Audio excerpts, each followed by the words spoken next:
Thanks for tuning in to the JLW podcast. If I said it before, I'll say it again. We need to pull together.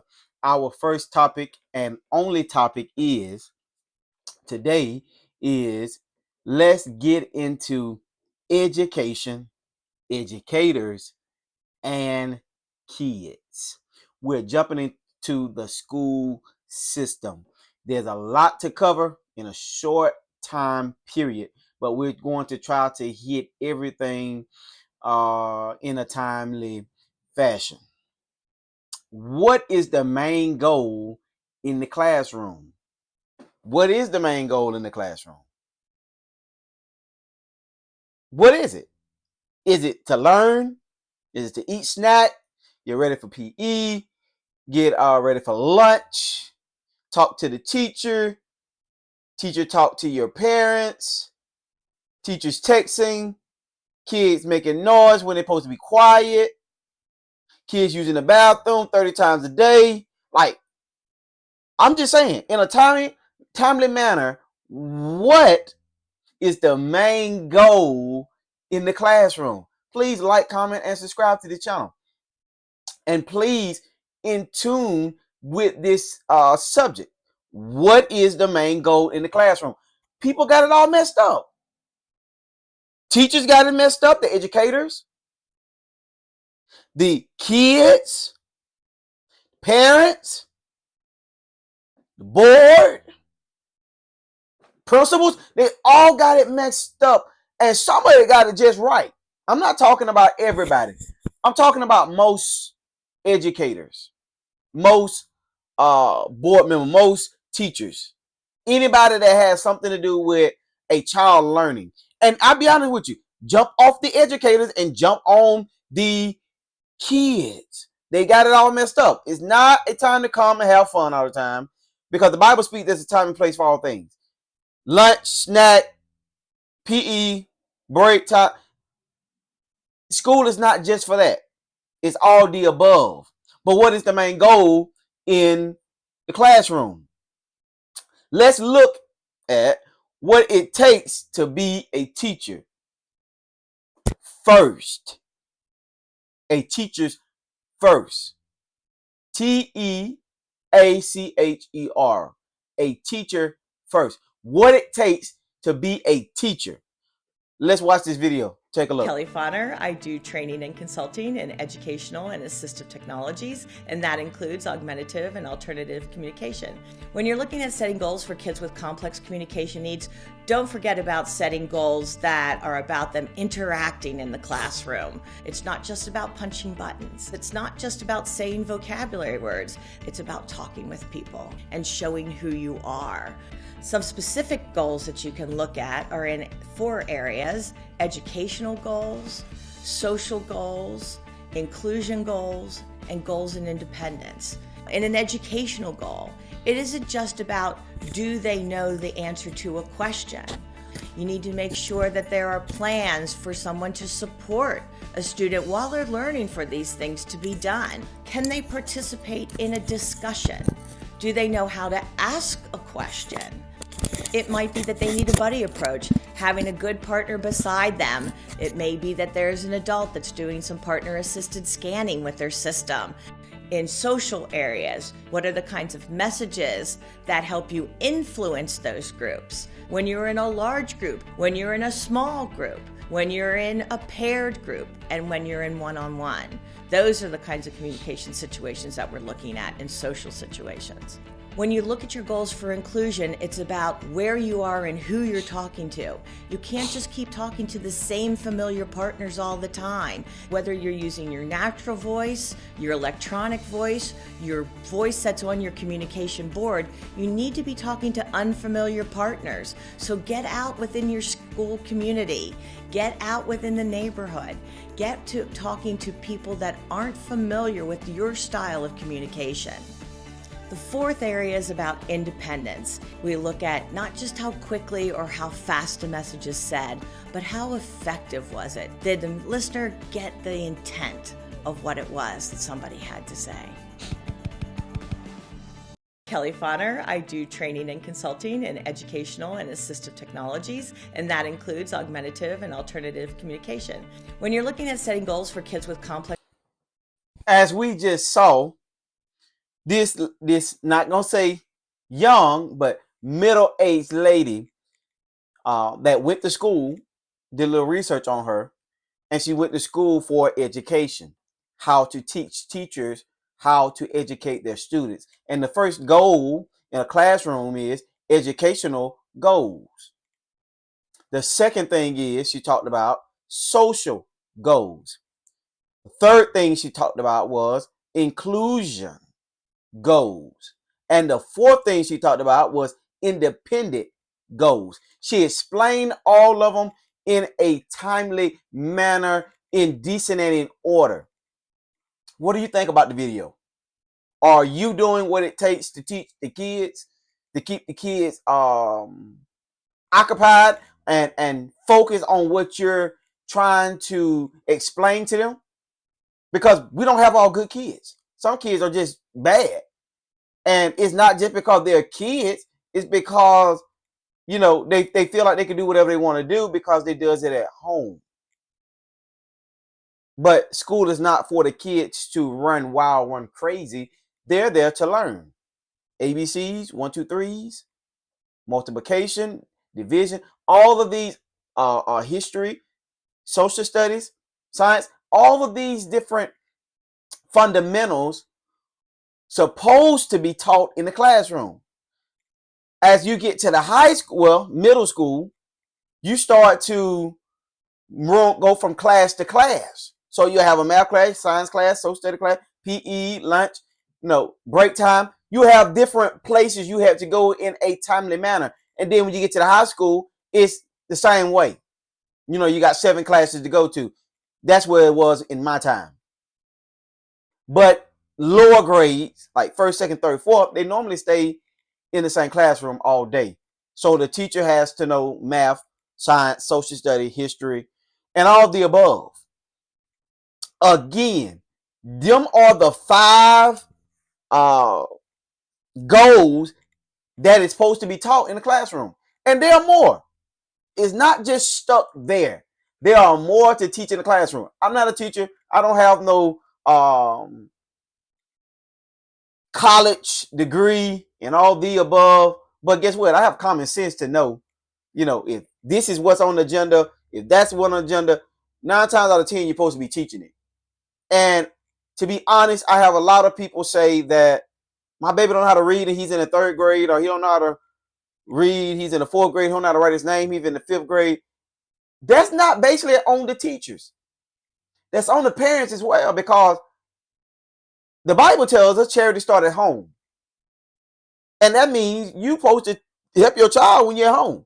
We know you got a 9 to 5. We know you got 12-hour shift. But still, you have days off. Well, I want to sleep and rest. But then you want your child to learn how to read and write and do all these things. 8 hours a day is not enough. You need to take on your child, especially when your day's off.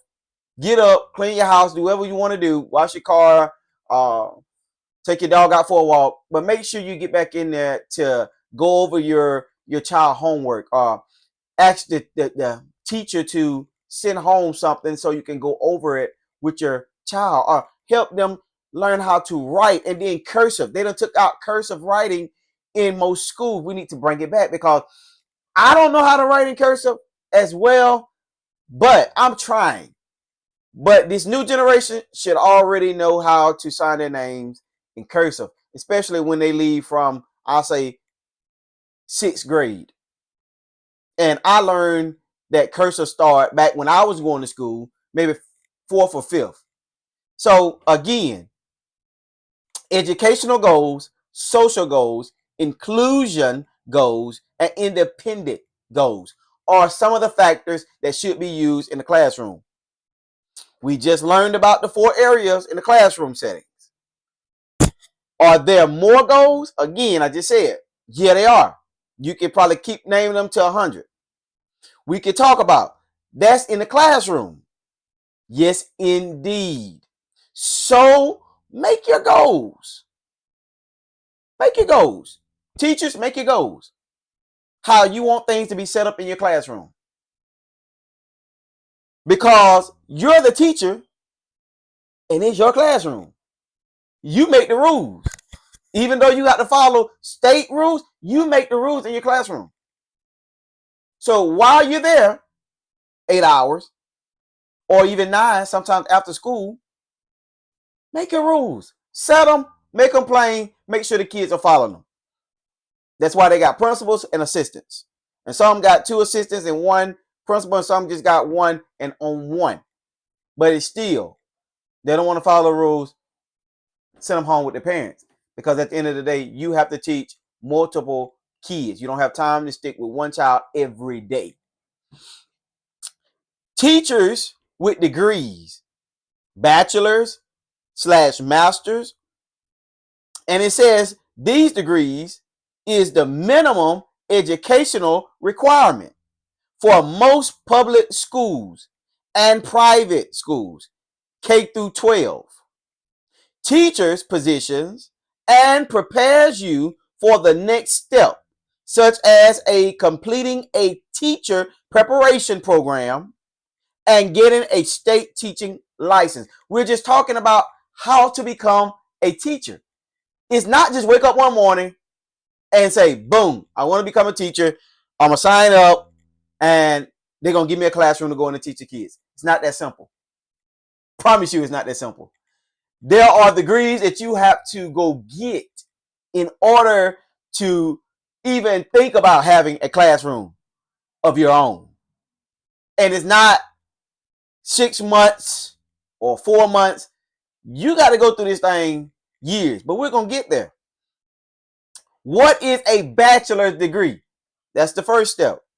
A bachelor's degree is an undergraduate academic credential award by colleges and universities after completing a course of study that usually lasts 2 to 6 years. This ain't no month thing. Sorry to break your heart, but it ain't no month thing. And I'm going to just add into that. All teachers are not good teachers. We have some teachers with some common sense, and then when they go to college, they get that book sense, and they're great. Everything is well. 25 years, they retire, or even 30, because some teachers go on 30 years and then they retire because they just love to teach. It's just in their blood. But then we got teachers that go to college to get that bachelor's degree that take the 2 to 6 years and don't have a lick of common sense. Like literally get in the classroom and don't know how to go over different fundamentals with their child or with their children.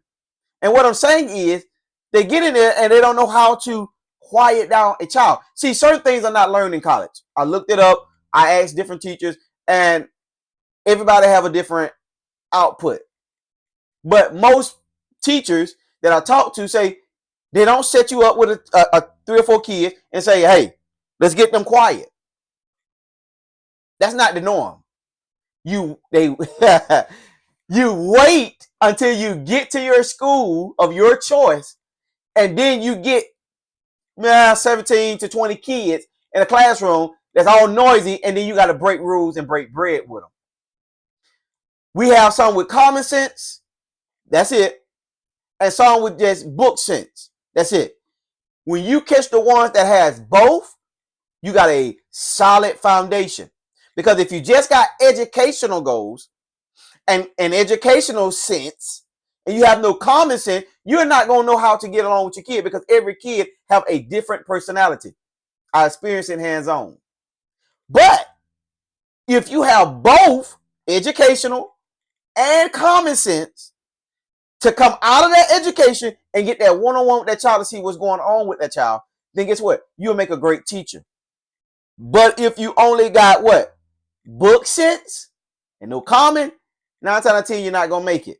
Or you just got common and no book, you definitely not going to make it. And you're going to be let go probably in the beginning of the year because the children are not going to be able to learn anything. They're not going home to learn anything. And guess what? The principal is supposed to be monitoring you and you don't know how to teach a class, automatic pink slip. And I done got a couple of those, so I know what they look like. What is a master's degree? We're going higher and more money.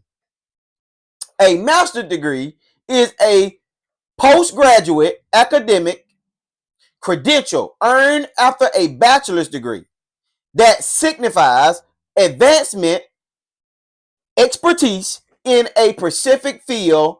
Master can lead you to a higher paying job than just having a bachelor's degree.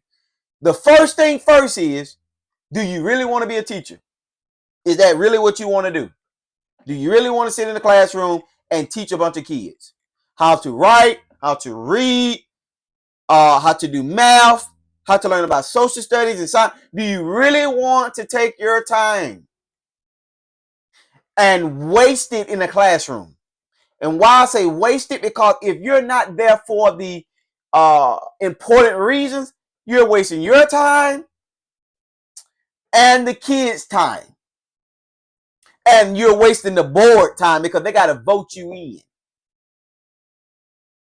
You're wasting your time by going to getting that fingerprints to do that background check on you, board to even consider you as being a teacher in their district. And the kids, because they're not learning anything, and you just wasted 4 weeks, 5 weeks of their time. And parents, because they're going to be pissed off that you came in the classroom and did absolutely nothing.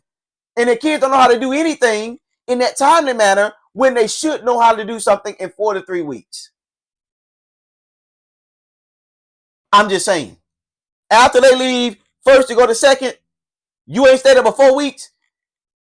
You wasted time. Now that other teacher can come in and make up some, but she's not going to make up the 4 weeks you messed up. And then we really got some that stay 6 months or after Christmas. And guess what? They gone, poof. I have literally seen a rotation of teachers because they're not fit to handle the job. The bachelor's degrees are the biggest degrees of all. No, the masters. Let's take that back. Correct me, I'm wrong. The master degree are the biggest degrees of all. Why? Because it leads you to high paying jobs. And I have talked to different teachers that just got their masters, and they say, hey, that money done went sky high. $3,000 to $4,000 done been added to my check. And that's perfect, especially when you really deserve it. So a bachelor starts you off in the classroom, and you can stay there. You can you can stay in that bachelor field, and it keeps you there for 25 years, or you can work to get your master's to get that $3,000 to $4,000 added plus more. Teachers in the classroom are very important because they are teaching the next generation that has to come after the generation that has already been set. It's very important that teachers love what they do, because if they don't love what they do, the kids are not going to get exactly what they should get those 8 hours that they're at school. The only thing they're really going to know is how to eat, how to play PE, run around and talk to each other, and that's about it, and stay in trouble. And we're trying to lower the rate of trouble in the school system. And guess what? It starts with parents. Parents level the ground, level the foundation. The teachers build on that foundation. Guess what? Every grade level until they graduate from the 12th grade. And then off to college or onto a job. But they know how to live and know how to grasp for being in society because they have been learned the fundamentals through K through 12. How many years do it take to become a teacher? It says typically takes 4 to 5 years. That's what it said, for a bachelor's degree plus state licensing, but can be shortened to 1 or 2 years with an alternate certification if you already have a bachelor's in another field. You got bachelor's in psychiatrist, other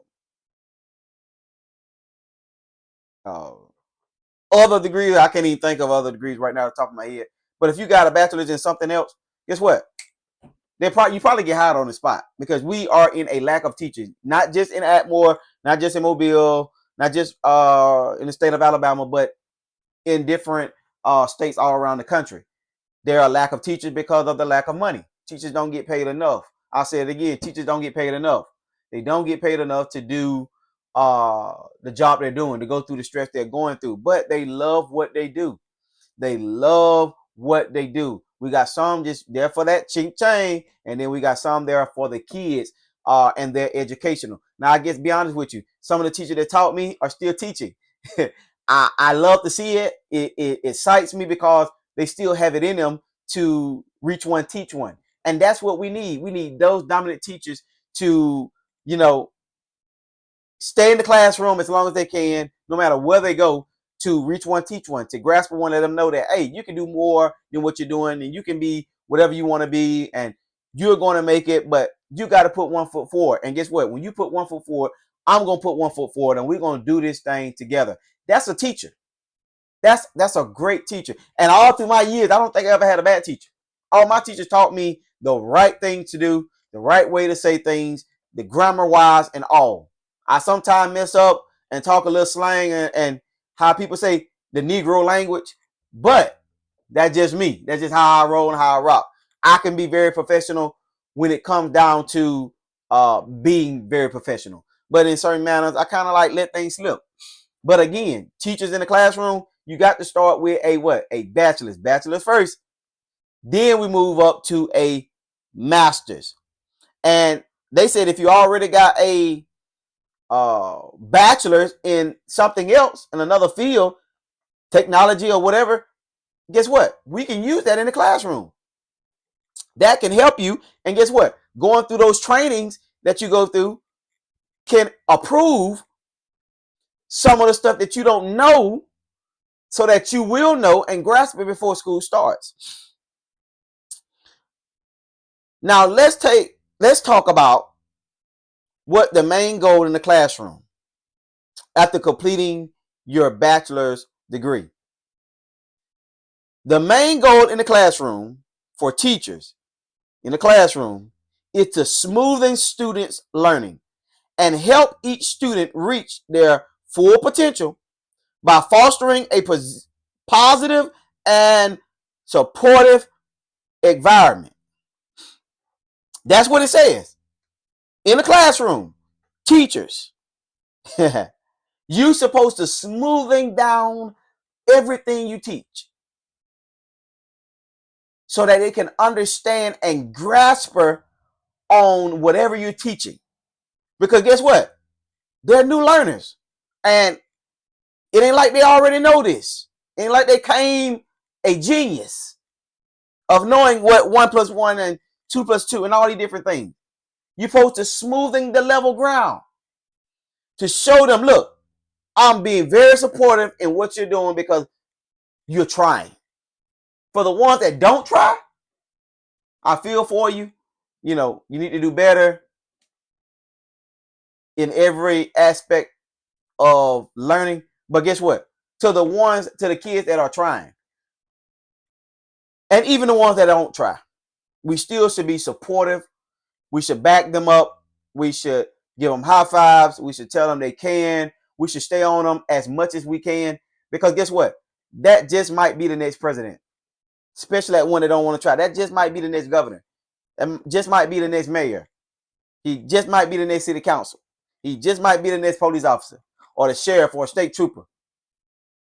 You know, he just might be the next Secretary of State. We don't know who we are dealing with in the classroom from now until 2030. We're supposed to be supportive of the kids, whether they're doing their work or not. But we just don't stay on one. We're supposed to go around the classroom and make sure everybody's doing what they're supposed to do. One teacher with 20 kids, it's a lot. But guess what? You're going to master it. Why? Because you're taking a chance, coming out of your comfort zone, coming out of it's all about me, and you're putting it in.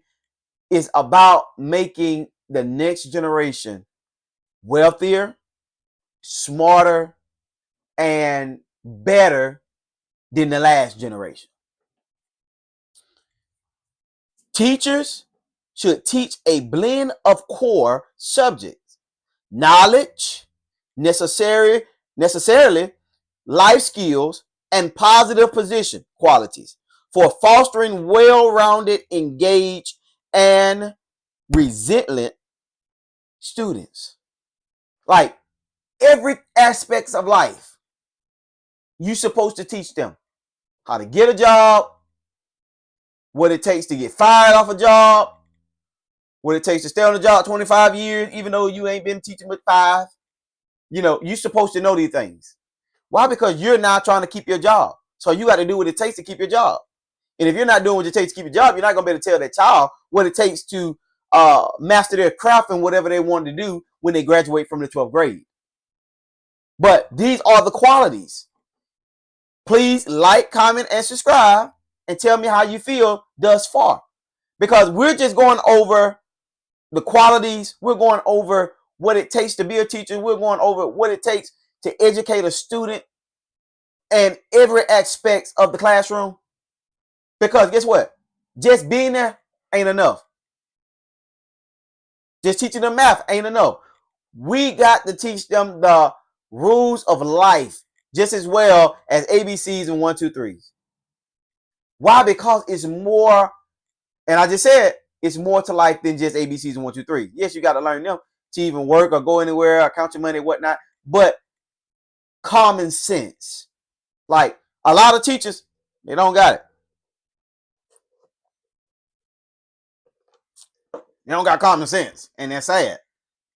But they book smart and dumber than rocks. Like just because you got 5 or 10 degrees on the back of your wall doesn't mean you're the smartest thing in the world. Because if you ain't got common sense, guess what? You ain't gonna know not to put on no red shirt with no just throw a color out there. That's crazy. Red shirt with black and white pants. Because you don't have common sense, you wouldn't know that. But if you got common sense, put on a red shirt, put on some khakis, put on you some white shoes, and hit the dough. Just saying. You just can't have book sense. You got to have common sense because the kids are coming with common. With what they know. What their parents been saying around them, what they've been teaching them, what they've been listening to. And it's common. It's common to man. They don't know book smart yet. They don't know, math and science social studies. Some do. Some parents are very, very close to their kids that they are teaching them. But I'm just saying that the average kid, they coming in for you to let them, hey, what's this? What's that? Like, let's empty it, but let's fill it back. Say it again. Let's empty it and then let's fill it back. Let's empty some of that stuff they brought from home that's not supposed to be in the classroom, and let's refill it with the knowledge that's supposed to be taught in the classroom. So teachers should be professional at all times. I said it again. Teachers are supposed to be professional at all times. What do you mean by professional? Cursing around the kids, sexual talks around the kids, talking about the kids' parents, talk about the kids, the way they smell and where they look and how dirty their shoes are, and they hate their job and all this. It's supposed to be left at home. I'm just saying. All this stuff supposed to be left at the house. Leave your drama for your mama. Yeah. Leave it at the house. When you come to the classroom, you're supposed to be teaching your child how to do what they need to do in those 8 hours. Teachers are supposed to be professional at all times in a school environment. And teaching their kids how to handle themselves in the real world. and the do's and don'ts that will help them grow in life ahead. Again, I just said the same thing. We got to start instilling in our children how to maintain in life. They get to the ninth grade and don't even know how to work at Burger King, don't know how to flip a burger, don't know how to put some chicken in the grease. They need to learn these things. They don't know how to get a job because they don't know how to talk professional. It's bruh and cuz and does and deals. They don't know how to say, hey, sit down, dress the way they're supposed to dress, come in with their pants all hanging off their butts, you know, shoes dirty, some can't help it, but I'm just talking about the ones that can. Hats turned backwards, like I got now, you know, shirt, got cuss words on it and all these different things. Normally a job 9 times out of 10, they gonna hire you on the spot because they need workers. But then you go to the most professional job, like I worked at Aaron's, and when I came in there, I was talking kind of slang, and my cousin told me, he said, look, he's gonna give you one more chance to come in there to talk the right way. And after I did that, I got in the job. I found out, guess what? They talking just like I talk. But I guess they wanted me to be professional when I came to the job asking for that position. And once you get in there, they probably, normally it's going to be laid back. Everybody's going to be talking the way they want to talk. But it's how you present yourself. And that's what we need to start teaching the kids in school, how to present themselves in the real world. Because guess what? It's not going to always be a teacher around to say, hey, don't do that or don't do that. Guess what? It's going to be those policemen around, those sheriffs around, those state troopers around, those jail cells and prisons around that they're building consistently, saying, hey, we got a place for you when you don't know how to act. And we'll give you 13, 15 years in there and we'll see what happens. And 9 times out of 10, you come out of pump. So, we don't want that for our kids. Black, white, Mexican, Puerto Rican, Hispanic, Asian. We don't want that for none of the kids. So we want to teach them the right way to do things. And then when they get in the real world, you'll see that your hard work and dedication paid off in your students. And 9 times out of 10, they're going to come back. If you stay in that same town or area teaching 13, 14, 15 years, or even 20, 25, you're going to see that child because 9 times out of 10, he's going to double back one day and be a teacher or a principal or whatever. And you're going to see him. And you're going to see that your work paid off. Never been in jail, probably smoked a little weed here and there and this and that. But 9 times out of 10, it pays off because they're getting a professional job. What are the do's? What are the do not do as a teacher? The first one is harm students. Never supposed to harm students in any way. No matter how bad they is or what they say or how they come across you, you're never supposed to harm them, put your hands on them in so many aspects. And it really coming down, the district is being very strict on putting your hands on kids. So the second thing is do not have inappropriate relationships with students. Like, you got to watch yourself in these schools because you can say the wrong thing and it could be your job. Like sexual talk, rubbing on a child a little too much. They got cameras, but I'm just saying a child can take that out of conduct, tell their parent you're rubbing on them, you're touching them and all these different things, or you said something sexual to them, and that could be your job. Because 9 times out of 10, we want that away from the school. So guess what? They finna fire you. They finna do their investigation. They probably gonna send you home until they make their decision. And 9 times out of 10, if it comes down to it, the child was lying. That's another thing. But I'll be honest with you, 10 out of 10, you finna get fired. Like, so if something like that happens, you better get your lawyer up or whatnot. But you finna get out the door because we don't want that in the school system. And parents are not sending their kids out to be harmed by you or any other pedophile that is out there. So the second thing is do not have inappropriate relationship with a student. And that's nasty. Like you're 30, 40, 50, 60 years old trying to date a 14, 13-year-old. Like you need to be, gunned down completely. Period. I have nieces and nephews and that's the way I feel. The third thing is don't leave students unattended. Like We know you got pre-K, kindergarten, first grade. They'll wander off in a minute. They'll go different places in a minute. If the door's open, they're going out of it 9 times 10. They finna mess with something on your desk, and they finna eat something. They think they snack. They think it's this and that. Like, never leave the child unattended. And then we got the 12th graders and the 11th graders and the 5th graders and 6th graders. Never leave those unattended either, because things can happen. Like the wrong kind of talking to each other, cuss words, all these different things. My mama this, mama that. It can all lead up to fights. And what we're doing, we're trying to stop fights in the classroom. Again, I don't have no degree. I'm just going over the things that I see on the internet that can help you improve yourself, not only yourself, but the kids in the classroom, and to keep your job.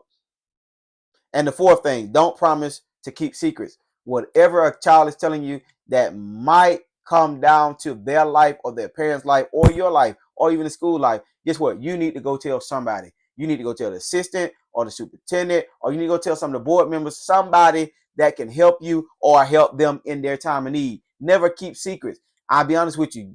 Child told me and I was like, what, last year, year before last, that I'm going to kill myself.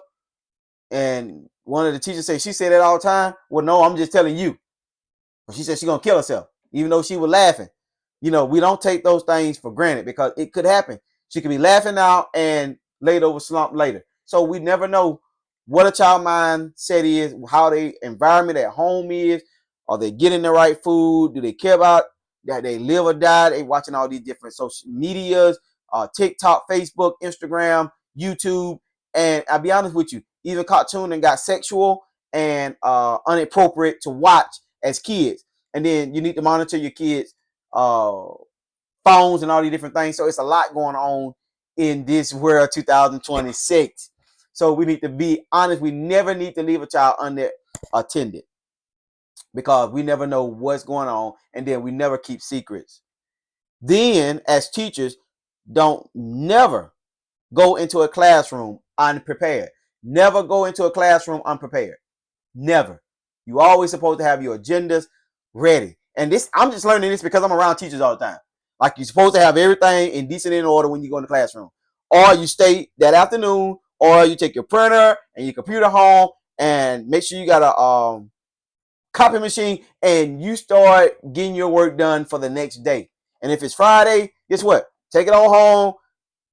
Talking to a teacher the other day, get in your pajamas, get all comfortable, get all set, and like I'm set up right now, and let's start doing it. While you're watching TV, you're getting yourself ready for Monday. You're getting yourself ready for Tuesday, and even just do the whole week. So you ain't got to do it Monday for Tuesday, Tuesday for Wednesday, Wednesday for Thursday. That's just being prepared. I remember back in the day, and I'm gonna just shout out her name, Miss Nichols. Miss Nichols stayed on task. Miss Martin, she's teaching. Well, she's through teaching. She's one of the I don't even know her position, but she's working with the teachers. I'll say that, and the principal, and the assistant and whatnot, and she's in all the meetings that happen at the school. But when she was a teacher, and I can remember, and I'll be honest with you, because I was bad. She had everything prepared the next day. Like, she was on it, and she probably was just starting or whatnot, but she was on it, and it led her to the position that she has now. And I'll just be honest with you, it takes a lot to teach. I know it for being around a bunch of teachers half of my life. It takes a lot. Like, you learn every day. But guess what? That's why you're there. That's why you went to got those degrees. That's why you want to jump in the classroom. That's why things are working in your favor, because you want to learn. You don't think you know it all, or everything's going to come easy to you. It's not. I promise you it ain't. I can tell you different stories that teachers have told me to this day, and it's not, everything is not peach and cream. They still got a lot more to learn. Even the ones that have been there 15 years still got a lot to learn as being a teacher. They haven't mastered every fundamental in the classroom, and they'll tell you that. So never go into the room unprepared. Make sure everything is written out, ready to go when the child get in the classroom at 6 o'clock, 6:30, or 7 o'clock, whatever. Make sure it's ready to go. I normally, when a child gets to school, they go use the bathroom, so it won't be I gotta go to the bathroom. I gotta go to the bathroom, unless they got a bathroom problem. Then that's excluded from the situation. Let them go. Never go into a classroom prepared. Don't yell at students. Never yell at students. And I'm going to be honest with you.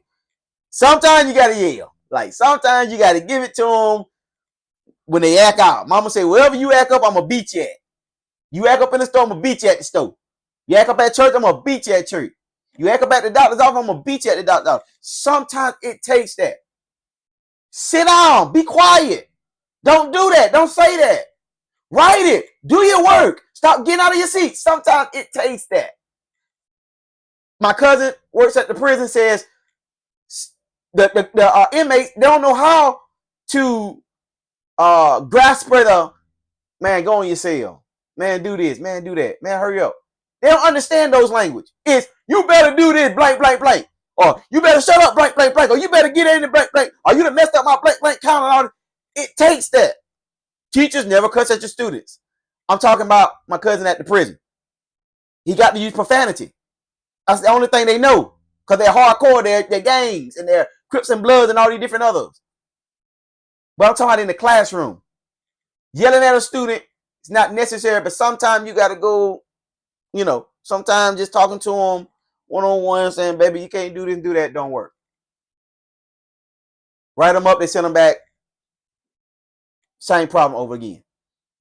So yelling is a never, but hey, don't sit down for a prolonged period because you're going to get lazy. You're going to get lazy. I'm just saying. Sitting down, you're going to get lazy. You ain't going to want to get up. And I talked to a teacher the other day, and she say, a teacher from Baldwin County the other day, and she say, I sat down for like 30 minutes and my legs got numb. So I got up and said, hey, shut the computers down. We're going to learn about this. Like, that's the way to do it. And she's in her 12th year of teaching. Like, that's the way to do it. Like, stay on it. Stay up. Stay moving around. No, you got to sit down to write different things down and to get your computer work done and get your stuff turned into the principal or whatnot because you're on a time period. But at the end of the day, sitting in your desk for long periods of time is going to wear you out. So just get up, and especially if you don't have kids at your desk going over them different subjects in the classroom, especially the ones that really need put into a side and help in individual cases. You need to be up teaching or doing something or moving around, making sure your kids are doing what they're supposed to do. You're the teacher in the classroom. Everything that a child does, it perfects you. Like when they go out and act stupid in different scenarios that y'all have at school, it's because you're not telling them, hey, they need to be quiet at different fundamentals. You need to mind. You need to do what the principal say. You need to do that. Like the principal are not there to teach your classroom. They're there to monitor the school, and they got to monitor every aspect of the school. So a principal job is very, very difficult. I've never been a principal. I never want to be a principal, but at the end of the day, it takes a lot because I've been around a lot of them. Again, never sit down for a long period of time. Don't treat students unfairly or show favoritism. That's the last one I got. We got more to come, but that's the last one I'm going to stop at. Never show favoritism. Never treat a child different from what you treat another child. Now, that child right there might need a little more love. I'm talking about a lot of love. But you never show that child a lot of love and don't show that child no love. You got to give love to 20 to 25 kids in your school, in your classroom. And I'll be honest with you, even the one that's not in your classroom, when you're in the hallway, maintaining the hallway, bus duty, car duty, whatever, you're supposed to love on them while you're telling them to be quiet, getting ready for their bus, or putting them in their car, making sure they're safely shut in before their parent pull off. Like everything, even the bad ones that sit in the office that want to yell and scream and hop and jump. Like you're supposed to treat them with love and compassion, even though you're disciplining them in a timely manner. At the end of the day, it takes a lot to be a teacher. It takes a lot to be an educator. And I'll be honest with you, for the kids, it takes a lot to be a kid. But we put it all together, and guess what? We'll make a sandwich and we can eat it and be merry. Again, please like, comment, and subscribe to this channel. I'm going to leave you with a word of encouragement to the teachers, parents, and to the students. Do your best, even when no one else is looking. Because guess what? Somebody's always looking. And when you're doing your best, guess what? You can complete the task. And you're going to make 100 every time. There's nothing that you cannot do if you put your mind to it. Again, thank you for tuning in to the JLW podcast. It was all about teachers. It was all about educators. It was all about kids. Let's make school fun again. I love you. I love you. There's nothing you can do about it.